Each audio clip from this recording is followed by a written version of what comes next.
여기 한국 여행을 왔다가 죽을 뻔한 목숨을 구했다는 프랑스 여성이 있습니다. 그녀는 사람을 살리기 위해 이렇게까지 위험을 무릅쓰고 도와주는 나라는 한국밖에 없을 거라며 눈물을 흘리는데요. 과연 그녀가 겪은 일은 무엇일까요? 오늘의 사연 한번 알아보겠습니다. 안녕하세요. 저는 프랑스에서 승무원으로 일하고 있는 엠마라고 합니다. 지난번에 동료 승무원 이자벨이 감동 코드의 사연을 보낸 것으로 알고 있는데요. 저도 한국에서 겪게 된 엄청난 일을 알려드리고 싶어서 이렇게 사연을 보내게 되었습니다. 저는 예전에 프랑스에서 호주 시드니로 가는 장거리 비행에서 중국인 승객의 컴플레인 때문에 곤란했던 적이 있는데요. 그런 상황에서 저를 도와준 한국인 승객과 연락처를 주고받은 적이 있었죠. 그 승객의 이름은 김주원으로 한국의 무역회사에서 무역 영업 담당자로 일하는 사람이었습니다. 저는 현재 주원 씨와 연애를 시작했어요. 사실 처음에는 주원 씨와 연애를 하게 될 것이라고는 꿈도 못 꿨죠. 왜냐하면 서로 물리적인 거리가 있었고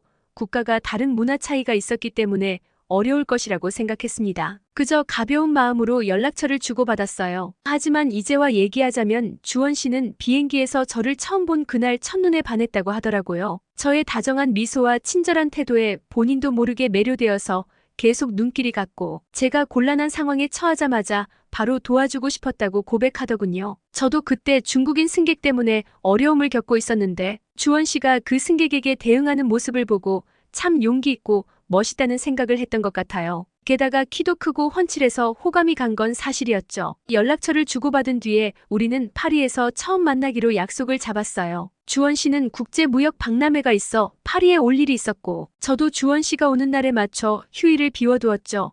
드디어 약속한 그날이 되었습니다. 저희는 에펠탑을 배경으로 한 레스토랑에서 만났어요. 그는 제게 파란색 장미꽃을 한 송이 선물했습니다. 평소 아무것도 다를 것이 없었던 제 일상에 그는 신비로운 파란색 장미색처럼 정말 새로움을 느끼게 하는 사람이었죠. 저희는 문화와 언어적 장벽을 극복하기 위해 노력했어요. 주원 씨는 기본적인 프랑스어를 할 줄 알았지만 저와 더욱더 원활하게 소통하기 위해 프랑스어를 배웠고 저도 한국 문화에 대해 배우며 주원 씨와의 교감을 늘려나갔죠. 우리는 파리의 다양한 카페에서 이야기를 나누었고 각자의 취향과 관심사를 공유했어요. 그리고 서로의 공통점을 발견하며 사랑으로 나아가기 시작했습니다. 저는 주원 씨와 함께 시간을 보내는 것이 얼마나 특별한지를 깨달았으며 그의 성실함과 배려심에 끌렸어요. 우리는 함께 한 날마다 가까워졌고 서로에게 필요한 존재가 되었습니다. 그와 파리의 골목길에서 손을 맞잡고 산책하며 루브르 박물관에서 예술을 감상하고 시티 투어를 통해 도시의 아름다움을 깊이 느꼈죠. 우리의 사랑은 튼튼하게 자라나고 있었어요. 매번 주원 씨가 출장을 통해 시간을 내서 저를 만나러 왔는데 저도 주원 씨를 만나러 한국 여행을 계획하기에 이르렀습니다. 그날은 한국까지의 장거리 비행이 있는 날이었고 저는 연차를 써서 며칠 더 한국에 머무르기로 했죠. 출발 전날부터 너무 설레서 잠을 설칠 정도였어요. 하지만 당일날 비행기 출발이 4시간이나 지연되면서 모든 것이 꼬이기 시작했습니다. 처음에는 기상 악화로 30분 연착이 예상됐어요. 하지만 갑작스러운 기체 결함으로 정비의 시간이 더 소요되었고 승객들의 불만은 고조되어 갔죠. 저는 승객들을 안심시키려 노력했지만 내심 걱정이 커져가더라고요. 죄송합니다. 곧 출발하겠습니다. 100번도 넘게 이 말을 반복했어요. 시간이 지나가면서 저의 목소리는 점점 힘이 빠졌죠. 하지만 그럴수록 이를 악물고 4시간 동안 정말 쉴 새 없이 움직였습니다. 화가 난 승객을 달래고 불안해하는 아이들을 위로했어요. 저의 발은 땡땡 붓기 시작했고 허리는 아팠지만 멈출 수 없었죠. 마침내 비행기가 이륙했을 때 모두가 안도의 한숨을 내쉬었어요. 하지만 저에게는 또 다른 전쟁의 시작이었습니다. 11시간의 비행 동안 저는 쉴 틈 없이 일해야 했어요. 연착으로 인한 승객들의 불만을 달래기 위해 더욱 친절하고 세심한 서비스를 제공해야 했죠. 비행 중간 잠시 휴식 시간에 화장실 거울을 보던 저는 제 모습에 놀랐습니다. 피곤함이 얼굴에 그대로 드러나더라고요. 저도 모르게 깊은 한숨이 나왔지만 한국에 도착하면 만날 남자친구의 얼굴을 떠올리며 조금만 더 힘내자라고 다짐했습니다. 한국에 도착했을 때 저의 몸은 이미 한계였죠. 하지만 마지막까지 승객들에게 밝은 모습을 보이기 위해 노력했습니다. 안녕히 가세요. 좋은 여행이 되셨기를 바랍니다. 그런데 어떤 한국인 승객분이 갑자기 저에게 불쑥 무언가를 주시는 거 아니겠어요? 쇼핑백을 열어보니 과자와 간식이 들어있더라고요. 아까 정말 고생 많았어요. 비행기가 4시간이나 연착돼서 너무 힘들었는데 승무원의 안내 덕에 안심할 수 있었어요. 고마워요. 작은 제 마음입니다. 저는 승객의 말에 갑자기 눈물이 왈칵 쏟아지고 말았습니다. 하루 동안 고생했던 노고를 보상받은 것 같아 뒤돌아 눈물을 훔쳤어요. 비행기에서 마지막 승객이 내리고 동료들과 정리를 마쳤을 때야 비로소 긴장을 풀 수 있었습니다. 호텔로 가는 셔틀버스 안에서 저는 육체적인 피로감과 정신적 스트레스가 한꺼번에 밀려오는 걸 느꼈죠. 그리고 호텔에 도착해서 쓰러지듯이 잠들었어요. 얼마나 시간이 흘렀을까 잠에서 깨고 나니 남자친구한테서 연락이 엄청 와 있더라고요. 깜짝 놀라 바로 전화했죠. 미안해요. 비행기가 연착돼서 너무 피곤해 오자마자 잠들었어요. 내일 호텔로 온다고요? 네, 알겠어요. 다음 날이 되어 남자친구가 차를 가지고 저를 데리러 왔죠. 저희의 이번 데이트의 목적지는 전주였습니다. 어디를 가야 할지 많이 고민했는데 승무원 동료 중에 한국 여행을 해본 적 있는 친구가 전주 음식이 너무 맛있다면서 꼭 가보라고 추천해 주더라고요. 우리는 들뜬 기분으로 전주로 향했습니다. 오랜만에 만났더니 단 한순간도 대화가 끊이질 않았어요. 저는 비행기 연착과 그동안 비행을 하면서 겪었던 일, 새로운 나라에 가본 일에 대해 조잘조잘 떠들어댔죠. 서울에서 전주까지는 3시간의 시간이 걸렸습니다. 가는 도중에 남자친구가 말했어요. 엠마, 휴게소 구경 좀 할래? 저는 휴게소에서 뭘 구경한다는 건지 의문이 들었죠. 단순히 화장실을 다녀올 수 있는 평범한 휴식 장소로만 생각을 했거든요. 남자친구는 미소를 지으며 제 손을 잡아 끌었습니다. 그 순간 저는 밖의 광경을 보고 깜짝 놀랄 수밖에 없었죠. 휴게소에서는 각종 음식들을 팔고 있더라고요. 먼저 우리는 푸드코트로 향했고 다양한 한국 음식들이 진열된 모습에 저는 입을 다물지 못했어요. 뜨끈한 우동, 바삭한 튀김 등 코를 자극하는 향신료 냄새는 프랑스의 음식들과는 전혀 달랐습니다. 이게 다 휴게소 음식이에요? 저는 놀라워했습니다. 그럼 한국 휴게소 음식은 꽤 유명해. 우리 뭐 좀 먹어볼까? 남자친구는 웃으며 대답했어요. 우리는 라면과 김밥을 골랐습니다. 저는 조심스럽게 젓가락을 들어 라면을 맛보았죠. 와, 이거 정말 맛있어요. 프랑스 고속도로 휴게소에서는 상상도 못할 맛이에요. 처음 먹어보는 맛이었지만 매콤한 국물이 제 입맛에 딱 맞았습니다. 게다가 김밥은 각종 야채들이 어울려 고소하고 건강에도 좋을 것 같은 음식이었죠. 식사를 마치고 나온 우리는 휴게소 내 상점들을 둘러보기 시작했습니다. 저는 각종 한국 간식들과 기념품들을 구경하며 연신 감탄사를 내뱉었어요. 그리고 휴게소 밖으로 나오니 깨끗하게 정돈된 정원과 벤치, 멀리 보이는 산들과 함께 어우러진 풍경은 마치 한 폭의 그림 같았습니다. 여기서 잠깐 쉬었다 가는 게 아니라 하루 종일 있고 싶은걸요. 저는 말했어요. 남자친구는 웃으며 고개를 끄덕였습니다. 많은 한국인들이 휴게소를 여행지처럼 여기기도 하고 요즘엔 테마파크 같은 큰 휴게소들도 있어. 다시 차를 타기 전에 저는 휴게소에서 파는 호두과자와 간식들을 한아름 샀죠. 우리 서울로 돌아오는 길에 또 휴게소 들릴 수 있을까요?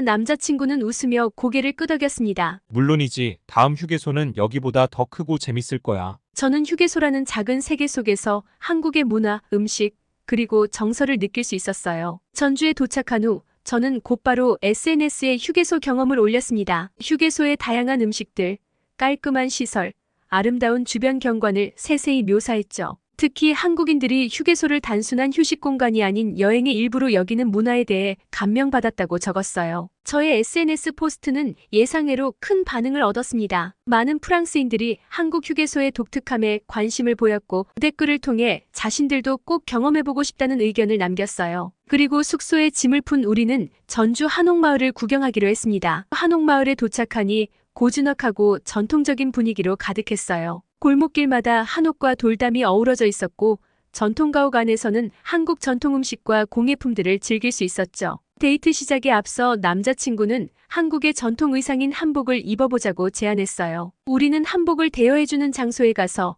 직접 아름다운 한복을 차려 입었습니다. 저는 한복의 우아함과 아름다움에 감탄했죠. 색이 너무 곱고 치마가 풍성해 생각보다 움직임이 편하더라고요. 게다가 머리도 예쁜 핀을 장식해서 올렸는데 마치 공주가 된 것 같은 느낌이 들었죠. 남자친구도 한복으로 갈아입었더니 너무 늠름하고 멋있어서 또다시 반하고 말았습니다. 우리는 의상을 갖춰 입고 천천히 한옥마을로 걸어 들어갔어요. 그리고 저는 특이한 점을 발견해서 바로 남자친구에게 물어보았습니다. 주원 씨, 저 지붕 모양은 왜 저렇게 휘어 있는 거예요? 남자친구가 설명했죠. 아, 그건 처마라고 해. 비나 눈을 막아주는 역할도 하고 여름엔 시원한 그늘을 만들어주지. 저는 고개를 끄덕이며 말했습니다. 정말 아름답고 실용적이네요. 프랑스 건축과는 또 다른 매력이 있어요. 그 뒤 남자친구는 저를 전통 찻집으로 데려갔어요. 찻집에 들어가자마자 은은한 향기가 나더라고요. 저는 대추차를 선택했습니다. 차를 조심스럽게 한 모금 마셨더니 아주 향긋하고 달콤했죠. 그리고 호기심 어린 눈으로 한 과를 집어 먹어보았습니다. 한 입 베어 물었더니 입에서 금세 녹아내렸고 맛은 달달하고 바삭했어요. 한국의 전통 과자라고 남자친구가 알려주더라고요. 저에게는 매우 독특한 식감이었고 나중에도 계속 생각나더군요. 우리는 찻집에서 차를 마시며 서로의 문화에 대해 이야기하고 많은 사진들을 찍었습니다. 그리고 골목길로 나와 소품샵을 구경했어요. 귀여운 인형과 액세서리, 부채, 마그넷 등을 보자마자 눈이 휙휙 돌아가더라고요. 한참을 빠져서 구경하다가 마그넷과 부채를 기념품으로 골랐더니 남자친구가 사주었습니다. 저는 한국인 남자친구를 만나 항상 고마운 점이 데이트 비용을 일절 남자친구가 부담하려 한다는 점입니다. 프랑스에서는 사실 데이트 비용을 반으로 나누는 더치페이 방식이 보편적이거든요. 각자 구매하거나 각자 먹은 것은 따로 지불을 해요. 하지만 한국인 남자친구는 늘 본인이 내는 걸 당연하게 생각하더라고요. 제가 내려고 해도 남자친구가 항상 해주고 싶어 하니까 미안하면서도 고마웠습니다. 우리는 한참을 구경하다 보니 배가 고파져서 저녁을 먹기 위해 한옥마을 근처의 식당에 들어갔어요. 그런데 식당에 들어가자마자 생각했던 것과는 다른 상황을 맞이했습니다. 주인 할머니가 너무 쌀쌀맞았어요.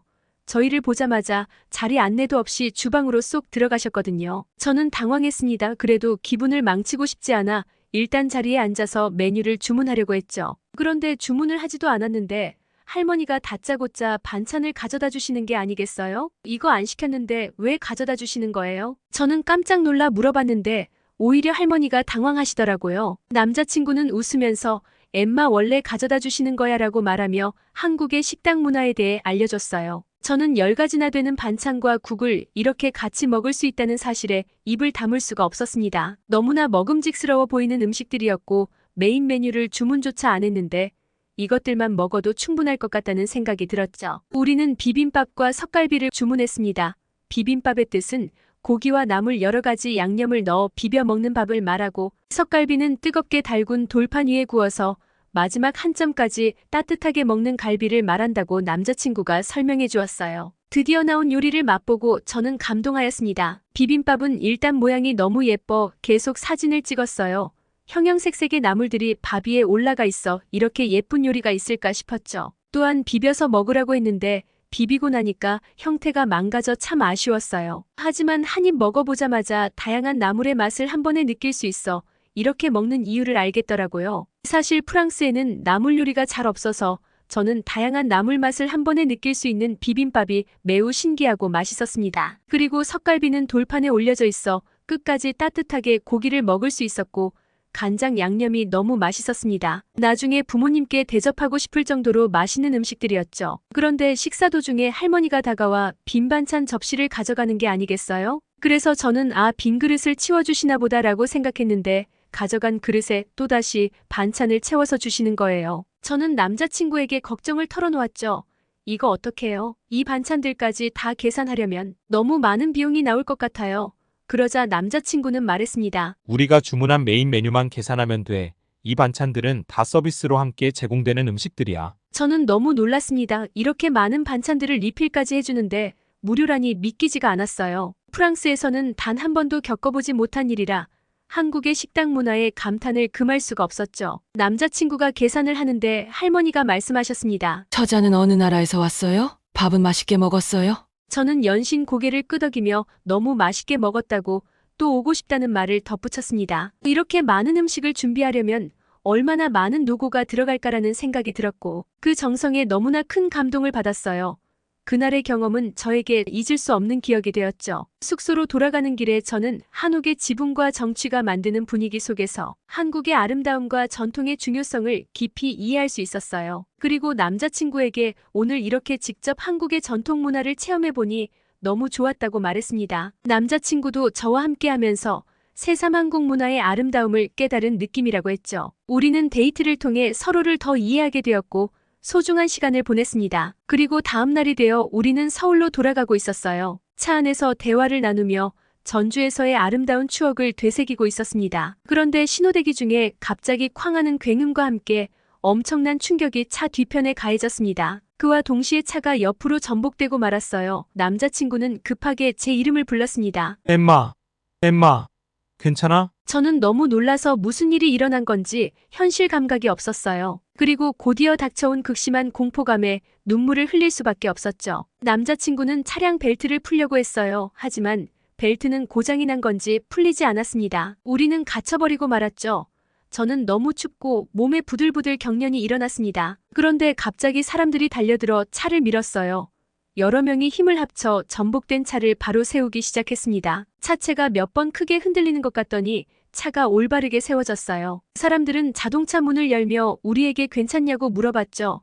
저는 말했습니다. 지금 무슨 일이 일어난 건가요? 경황이 없는 우리를 사람들이 밖으로 나올 수 있게 구조해줬어요. 또한 안심시키는 말을 옆에서 계속해주면서 소지품을 대신 챙겨주었습니다. 그리고 어떤 남성분이 오더니 본인 가게에 잠깐 들어와 있으라고 안내해줘서 우리는 가게로 들어가 놀란 마음을 추스리며 앉아 있었어요. 바깥의 상황을 보니 우리가 탔던 차의 앞유리는 다 깨지고 뒤에 범퍼는 찌그러졌으며 도로에 차량 부품들이 나뒹구는 모습이 실로 처참하더라고요. 사람들이 119 구급대에 신고를 해서 금세 경찰차와 구급 차량이 왔고 남자친구는 보험회사와 통화해 사고 난 차량의 이송을 맡겼어요. 사고 상황을 나중에 전해 들었는데 신호대기 중인 저희의 차를 60대 아주머니가 뒤에서 강하게 들이받았고 그 여파로 차가 전복된 것이었습니다. 엑셀을 브레이크로 갑자기 착각하셨다고 하더라고요. 그런데 근처 식당에서 식사 중이던 손님들과 길을 지나가던 사람들이 그 상황을 보자마자 구조대가 도착하기도 전에 즉시 달려와 도움의 손길을 내밀어준 것이었습니다. 또한 뒤에서 사고를 목격한 다른 차량 기사님이 도로를 정리하고 저희의 짐을 챙겨주셨어요. 우리는 구급차를 타고 바로 병원으로 가서 여기저기 검사를 했어요. 약간의 부상은 입었지만 다행히 생명에는 지장이 없었습니다. 이 사고를 겪고 저는 한국 시민들의 용기와 협동심에 너무 감동했어요. 경황이 없어 미처 생명을 구해준 분들께 감사 인사를 전하지 못해 죄송스러울 따름입니다. 진심으로 한국 시민들의 따뜻함과 단결력에 깊은 감사를 표합니다. 한국은 정말 위험한 상황에서도 다른 사람을 도와줄 수 있는 안전한 나라라는 생각이 들었어요. 지금은 저와 남자친구 모두 일상에 복귀하여 잘 지내고 있습니다. 힘든 일을 같이 겪어서 그런가 우리 사이는 더 끈끈해졌어요. 또다시 한국에 방문한다면 남자친구와 겪게 될 사연 보내드리겠습니다. 오늘 준비한 사연은 여기까지입니다. 한국인들은 위기 상황에서 앞뒤재지 않고 서로 힘을 모으는 엄청난 단결력을 가지고 있는데요. 우리가 생각하는 것 이상으로 곳곳에 많은 시민 영웅들이 존재하고 있는 것 같습니다. 여러분들도 시민 영웅에게 도움을 받은 적이 있나요? 오늘의 사연이 마음에 드셨다면 구독과 좋아요, 알림 설정 부탁드립니다. 이상 지금까지 감동 코드였습니다. 시청해주셔서 진심으로 감사합니다.